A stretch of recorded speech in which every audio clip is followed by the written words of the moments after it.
Halo, Assalamualaikum warahmatullahi wabarakatuh. Salam sejahtera untuk kita semua. Dan saya Iwan Badrian. Seperti biasa saya ingin share dengan kawan-kawan akademia sehubungan dengan sebuah tema yang saya dapatkan dari pertanyaan kawan saya, di mana dia akan menjadi seorang HR manager. Nah, dia pastinya sudah paham apa yang perlu diketahui untuk menjadi orang HR manager. Tapi sebagai manusia yang ingin berkembang, memerlukan sebuah referensi-referensi lain termasuk sharing dengan orang lain. Nah, dia sharing dengan saya. Dan saya juga ingin share dengan kawan-kawan yang ada di sini, para suhu-suhu HRD dan orang-orang yang mungkin sudah berpengalaman di HRD. Please Anda berikan komentar. Pertanyaannya adalah apa yang perlu kita persiapkan, skill apa yang perlu kita miliki untuk kita bekerja di dunia HRD untuk menjadi seorang HR manager spesialnya di era revolusi industri 4.0 ini. Ya, Anda bisa menjawab spesialisasi untuk HR manager atau jawaban yang secara general jika kita ingin menjadi orang yang bekerja di lingkungan HRD. Nah, saya akan menjawab ini berdasarkan sebuah referensi pastinya. Jawaban saya adalah kita harus melihat bagaimana pergeseran dari tiap dekade terhadap serapan yang dilakukan oleh dunia industri. Jadi contohnya begini, di dunia HRD di era tahun 80-an yang lebih banyak diserap adalah lulusan dari hukum. Sementara di era tahun 90-an yang banyak diserap adalah lulusan manajemen. Dan di era tahun 2010-an itu yang banyak diserap itu adalah yang dari lulusan yang banyak belajar tentang ilmu psikologi gitu, serta human capital ataupun lulusan-lulusan terhadap business development. Nah, ini tiga aspek ini, tiga fakultas ini atau tiga jurusan ini yang lebih banyak diserap. Gitu. Artinya ketika saya bicara lulusan apa yang paling banyak diserap, berarti saya melihat berarti kurikulumnya adalah kurikulum-kurikulum yang sekarang sedang banyak diperlukan oleh dunia industri. Termasuk pergeseran di tahun 2020 ini ternyata ada lagi, yaitu kemampuan terhadap teknologi informasi yang harus dikuasai oleh orang-orang bagian HRD. Berarti ada pergeseran kembali. Nah, oke. Saya melihat dari tahun 2010 ini berarti yang namanya kuliah untuk orang yang belajar psikologi industri, psikologi kepribadian, kemudian hubungan industrial dan aspek perburuhan, evaluasi kinerja serta aspek lain yang berhubungan dengan KHRD itu sangat diperlukan untuk kita bekerja di dunia industri. Ya, sekarang tambahannya tadi jangan gaptek dengan teknologi informasi itu.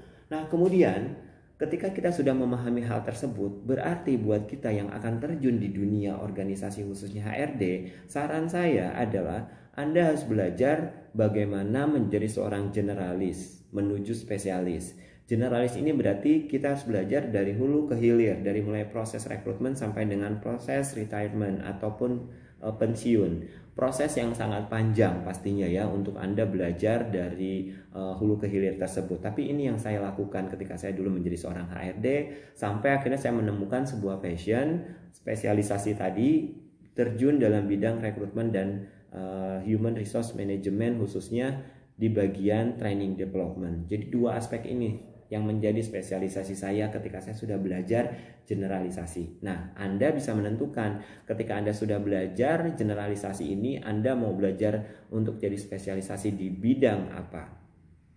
Pastinya buat teman-teman di sini yang memang sudah memiliki satu spesialisasi dari bangku kuliahnya, itu sah-sah saja Anda dari sekarang untuk menjadi seorang spesialisasi. It's okay. Tapi saya menyarankan buat Anda yang masih newbie, belajarlah generalisasi dulu ya, baru tentukan spesialisasinya.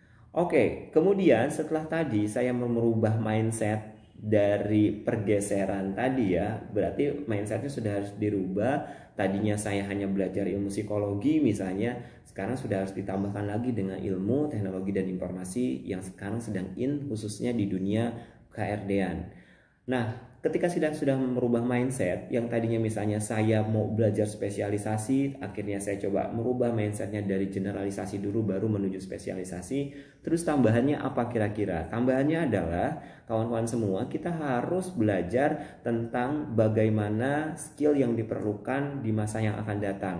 Saya mendapatkan informasi dari World Economic Forum bahwa yang akan datang skill yang diperlukan yang pertama itu adalah, Anda tahu apa itu? Yaitu problem solving and decision making. Nah, dalam skill problem solving and decision making ini, critical thinking Anda sudah harus sangat baik, harus sangat bagus, dan Anda harus menunjukkan bagaimana berpikir kritis terhadap sebuah permasalahan, mencari solusi, dan Anda juga harus kreatif. Karena apa? Orang kreatif itu akan lebih mudah mencari solusi dalam lingkungan organisasi ya. Jadi itu yang pertama. Yang pertama adalah bagaimana Anda problem solving and decision making. Yang kedua adalah intrapersonal.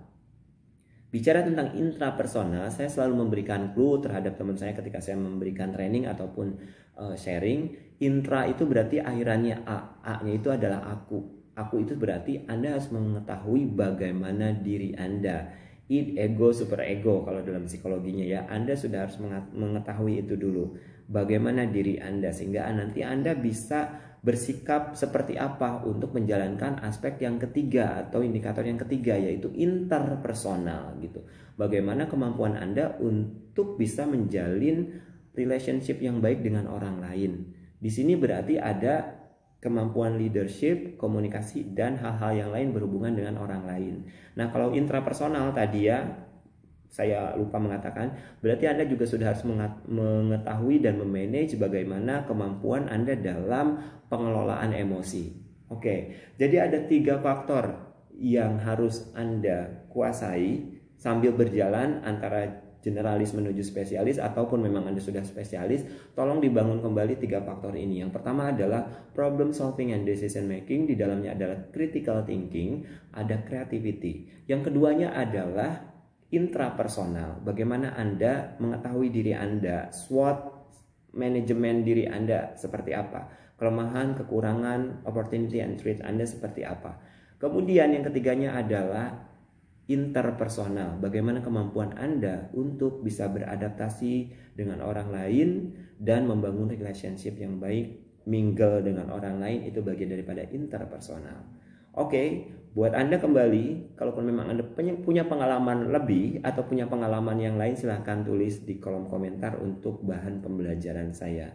Terima kasih atas perhatian Anda. Kalau Anda merasa bahwa informasi yang saya berikan itu ada manfaatnya, please like and subscribe. Kalaupun memang tidak ada, tulis di kolom komentar. Saya Iwan Badrian undur diri dan kita ketemu lagi di lain kesempatan. Sampai ketemu. Assalamualaikum warahmatullahi wabarakatuh. Salam kompeten untuk kita semua.